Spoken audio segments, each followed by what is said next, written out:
මම පෙන්නන GA14 එකේ ටයිමින් තියන්නේ කොහොමද කියලා. මේක මේ සාමාන්‍ය මේ ටයිමින් මාක් දෙකක් තියෙනවා. මේ මෙතන චේන් එකේ මේ පිත්තල මාක් එක, මේ ඩොට් එකට මේ ක්‍රෑන්ක් මාක් එක. හරි. මෙතන තියෙනවා මේ බලන්න. කැම් ෂාෆ්ට් ඩොට් එකට මේ ටයිමින් මේකේ මාක් එක. එතකොට මේකේ චේන් එක දෙපැත්තම එකයි. ඒ කියන්නේ ඒ නිසා වෙනස් වෙන්නේ නැහැ. අපි මේක දානකොට පොඩි ගැටලුවක් තියෙනවා. සාමාන්‍යයෙන් මේක දානකොට මෙන්න මෙහෙම දාන ගන්න ඕනේ. හරි.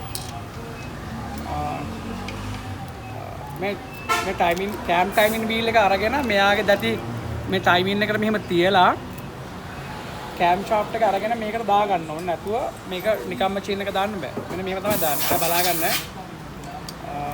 මේක ටයිමින් තියෙනකොට මේක හරි මේ මාක් එක තිබ්බා. චේන් එක මේ ස්පොකට් වීල් එකට දා ගන්න ඕනේ.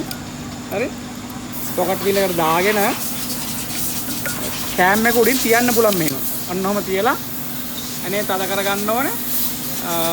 හේතුව මෙයා ගලවන්න නැතුව මෙයා තියන්න අමාරුයි. ඒක තමයි ටයිම් එකත් මේක ඇඩ්ජස්ට් වෙන්නේ සම්බන්ධයි.